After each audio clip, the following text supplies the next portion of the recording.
थोड़ा सा, मैं आपका ट्विटर पे देखती रहती हूँ, आप इजराइल पर और गजा वाली सूरत हाल पर खासी बात करते हैं। आपका एक ट्वीट देखा मैंने जिसमें आपने ये कहा जी कि अब तो भारतीय धड़ाधड़ जा रहे हैं वहां पर लड़ने के लिए, तो उन भारतीयों को मारने के लिए हमें चले जाना चाहिए। सर, जो सूरत हाल वहां पर है, आप आपकी क्या एक्सपेक्टेशन है किसी भी मुस्लिम मुल्क से और हमसे, कि ये मुसलमान मुल्क जो है वो क्या कर सकते हैं, क्या करना चाहिए? देखिए, पहली बात तो ये है कि इस्माइल हानिया का एक बयान था बहुत जबरदस्त कि अगर पाकिस्तान सिर्फ थ्रेट कर देना तो गजा की जंग बंद हो जाती है। सर, डू और you agree with this? I agree, इसलिए कि जिस दिन हौसियों ने थ्रेट किया था ना कि हम तुम्हारे जहाज उड़ाएंगे, तो with in 24 hours cease fire हो गया था। हालांकि यमन जो है बाबल बंदर पे बैठा हुआ है और बाबल बंदर के ऊपर सिर्फ वो कर सकता है, उसके बावजूद भी वो खड़ा हो गया। वाहिद मुल्क है जिसने जहाज का ऐलान किया है। और थ्रेट की सूरत हाल यह है कि इस वक्त उनको कम से कम 22 गुना ज्यादा किराया देना पड़ रहा है इंटरनेशनल ट्रेड को। सारे का सारा मुड़ गए हैं। और आपका मामला यह है कि आपने जाके 3 जहाज अपने वहां नेवी के खड़े कर दिए हैं। हम तो अपने हम अपने ट्रेड इंटरेस्ट, तुम्हारा $1 ट्रिलियन का कारोबार जा रहा है वहां पर, तुम किसको सिक्योरिटी दे रहे हो भाई?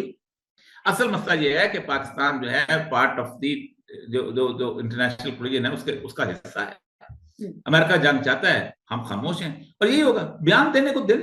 पाकिस्तान वो बदकिस्मत सर, आपने मुल्क तो है इस बयान दफा। भी नहीं दिया, हमने तो ढंग का बयान भी नहीं दिया। मैं बताऊं, एक जमाने में इसराइल में कुछ होता था तो बकायदा हमारे वजीर जुलूस लीड किया करते थे, आपको पता है। इस दफा तो हमारा मौलवी नहीं निकला। हमारा मौलवी नहीं यहूदी के खिलाफ मुत्तहद हुआ। 3 जुलूस निकले हैं, तीनों अलहदा। जमात इस्लामी का अलहदा, तहरीक लब्बैक का अलहदा, मौलाना फजल रहमान का अलहदा, और हर एक ने झंडे के ऊपर अपना इंतखाबी निशान भी लगाया हुआ था। उसको उसको उसके साथ भी कैंपेन जो है वो सर, लेकिन ये इस वक्त सूरत हाल आपको वहां पर ये क्राइसिस कहाँ जाता हुआ नजर आ रही है? तो अब लबनान पर ठीक हमले। है, ये क्राइसिस एनगल्फ करेगा पूरी दुनिया को। हाँ। उसकी वजह यह है कि जो इसराइल की इस वक्त जो सूरत हाल है, वो इसराइल अभी रुकने वाला नहीं। देखें, इंटरनेशनल कोर्ट ऑफ जस्टिस का जो डिसीजन है वो टीथ डिसीजन है। उन्होंने कहा जी इसराइल 1 महीने में हमें रिपोर्ट दे। वाह वाह, यानी आप कोर्ट ऑफ जस्टिस जो है रिपोर्ट मांग रहा है कि हमारी बातें जो इम्प्लीमेंट करते हो कि नहीं, उनको खाना देते रहो, मारते रहो लेकिन खाना देते रहो, कंबल देते रहो, ये देते रहो, वो कर, ये कोई बात है करने वाली? यानी 1 अरब 70 करोड़ मुसलमान है। रफा का जो बॉर्डर है, मैं उन्होंने देखा है, वो कुछ 16-17 किलोमीटर का बॉर्डर है। वो इसराइल के साथ नहीं है, वो मुसलमान मुल्क मिस्र के साथ है। वो 16 किलोमीटर के बॉर्डर से एक गंदम का दाना, एक पानी का कतरा और एक पैनाडोल की गोली नहीं पहुंच सकी वहां गजा के लोगों को। आपने मिस्र से बाइकाट क्यों नहीं करते हो? कहोगे बाइकाट करते हैं हम, ये वहां से फूड नहीं जाने दे रहा। आप एक दफा खड़े होकर थ्रेट कर दें, नहीं करना चाहते ना हम। हमने तो हम और तरफ लगे हुए हैं। तो मैंने 1-2 लोगों से, वैसे मैं नाम नहीं लेती, ऑफ द रिकॉर्ड ही पूछा, तो जवाब में यही आया कि हमारे अपने इतने माशी मसाइल हैं, हम किसी को आंख दिखा सकते हैं? हमारी अपनी जो सूरत हाल है, हम क्या कर सकते हैं? देखिए, मैं एक बात बताऊं। पहली बात तो यह है कि इसराइल का जो मसला आप समझ लेना आप, तो फिर आपको खुद पता चल जाएगा कि माशी मसाइल में आपकी हैसियत, आप एक दिन वॉर में आ जाएंगे। मुल्ला उमर ने जब आखिरी नेगोशिएशन करने गए थे ना, जर्नैल वगैरह सारे हमारे, तो मुल्ला उमर ने कहा था देखो बारियां मत लगाओ, आज हमारी बारी है, कल आपकी भी आएगी। इसराइल जो है ना, वहां क्यों आया हुआ है? क्या इसराइल जो यहूदी जो था, वो जितने भी लोग थे ना, पता कौन आया था सबसे पहले? वो आया था रॉथशील्ड। रॉथशील्ड दुनिया का सबसे अमीर तरीन आदमी था जिसने बैंक ऑफ इंग्लैंड बनाया था, और उसकी अभी भी दुनिया के चंद अमीर लोगों में से है। वो अपने 60 अमीर तरीन लोगों को लेके आया था। हीफा के पास तलबीब का एक पहाड़, टीला था। तलबीब कहते हैं कैसे टीले को जिसके नीचे पानी होता है। वहां उन्होंने 60 घर आबाद किए थे और एक बुलेवार्ड बनाया था, और एक वादे पे आए थे कि हमारा एक मसाया आएगा और वो आके यहाँ पर एक आलमी हुकूमत कायम करेगा, एक पेशगोई मजहबी। वहां पर ना कोई खेत थे, ना कोई प्लॉट मिल रहे थे, ना कोई इंडस्ट्री थी, कोई चीज नहीं थी। यरूशलेम उनसे कम से कम 600 किलोमीटर दूर था। ठीक, वहां पर आके उन्होंने आबाद हुए थे 1919 में, और 1948 में उन्होंने मुल्क बनाया था। मैं आपको कहूं, इस्लामाबाद छोड़ो, जायदाद छोड़ो, जमीन छोड़ो, आप चलो मेरे साथ वहां पर नकुंडी में बलूचिस्तान। 3 दिन के बाद वहां पानी आता है, ईरान से सब्जियां आती हैं।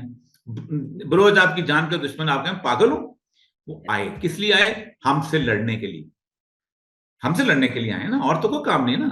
उन्होंने बकायदा एक अपनी वो फुरात की, एक तरफ नील का दरिया की लाइन है, उनके झंडे पे एक फुरात, वो लड़ेंगे, हमसे भी लड़ेंगे, पक्का पक्का लड़ने के लिए आए हैं, हमें कोई पता ही नहीं। हमें कोई पता हम नहीं कहते सर, हैं वहां पर जो वीडियोस और विजुअल्स आते हैं, जिस तरह से वहां पे जो बच्चों का इस वक्त हाल है, मुसलमान ममालिक के जो सरबराहान है वो भी चैन की नींद सो रहे हैं, किसी को कोई फिक्र और परेशानी नहीं है, तो बस फिर सर रोजे हशर पर ही तकिया करें आप, क्योंकि दुनिया में ये तो मुझे मुझे अशर की कहीं बात ना नहीं कोई है, अल्लाह फर्क ताला जहां भी, अल्लाह नहीं। ताला इस बात आप क्या समझते हैं? देखें कुरान पाक के अंदर एक बात है कि इंडिविजुअल जो है ना, इंडिविजुअल की सजा वो है, और जो आती है यौमुल क़यामत फर्द, हर बंदे को अल्लाह कहता है मैं तने तनहा बुलाऊंगा, अकेले। मतलब इतना अल्लाह तक ये नहीं होगा मैदान अशर में मुझे जो आपको खड़ा करके सबके सामने मेरी इज्जत खराब करना, तने तनहा अकेले बुला। लेकिन अल्लाह कहता है कौमों का अजाब जो है ना, कौमों का अजाब मैं यहीं दे देता हूँ, इसका उधार नहीं है क्यामत में। बैसियत कौम हम पे जो जवाल आया है इससे ज्यादा आने वाला है, आप माशी तौर पे और ज्यादा खराब होने वाले हो। सर हम तो माशी तौर पर चले, जो हो रहा है, लेकिन दुनिया में ये थोड़ा सा आखिर में बिल्कुल मेरे पास 3-4 मिनट ही रह गए हैं। ये जो भारत में जो हो रहा है और जिस तरह का की जो एक रिलीजियस एक्सट्रीमिज्म हम देख रहे हैं कि वहां पर परवान चढ़ गए, लेकिन फिर भी भारत जो है वो दुनिया में अपना एक मकाम मेंटेन किए हुए है। फाइनली उन्होंने बाबरी मस्जिद की जगह पर मंदिर बनाकर ही जो है वो दम लिया है। इस पर क्या कहेंगे सर? देखिए मैं एक समझता हूं कि इंडिया का जो मुसलमान तैयार हो रहा है ना, 30 करोड़ के करीब, वो बहुत खौफनाक मुसलमान है। वो जो हिंद की खुशबू आई थी नबी वसल्लम को, वो उन मुसलमानों से आई थी, क्योंकि हम तो सिंध थे, हम सिंध हिंद नहीं है। और वो अल्लाह ताला जैसे तालिबान तैयार हो रहे थे वैसे वो तैयार हो रहे हैं, और ये बहुत बड़ी जंग इंडिया के लिए तैयार हो रही है, अपने लिए बहुत खौफनाक सूरत पैदा कर लिए। 30 करोड़ लोग कम नहीं होते। और आज मैं पढ़ रहा था इकोनॉमिस्ट में कि इस वक्त अमेरिका में पनाह लेने वाली कौमों में से 3 कौमें हैं जो सबसे ज्यादा है। इंडियन सबसे ज्यादा है, जो कि मैक्सिको के बॉर्डर से जाते हैं। उसके बाद दूसरे नंबर पे अपना रशियन है, तीसरे नंबर पे चाइनीज है इस वक्त, चाइनीज और हवाले से जाते हैं। इंडिया के अंदर सबसे बड़ी बात है कि इंडिया में तरक्की बहुत ज्यादा हुई है, बट इंडिया दुनिया की सबसे बड़ी झोपड़पट्टी है। सही, ऐसा ही है। इंडिया के अंदर 65% लोग जो हैं उनको टॉयलेट में असर नहीं। मैंने ट्रेवल किया हुआ है 18 शहरों में। आप एक दफा ट्रेन पे बैठ जाएं और सुबह आपकी अल्लाह ना करे कि जल्दी आंख खुले, आपको दोनों तरफ सड़क पे दोनों तरफ लोग रफा आजाद करते हुए मीलों लाखों की तादाद में नजर आएंगे, जो कि इंतहाई गलीज मंजर होता है। इंडिया में सरमाया आया है, सब कुछ आया है, लेकिन इंडिया का सरमाया जो है वो कहते हैं ट्रिकल डाउन नहीं किया। अक्सर औकात कहा जाता है ना, एडम स्मिथ की थ्योरी है ना कि ट्रिकल डाउन करता है सरमायादार का पैसा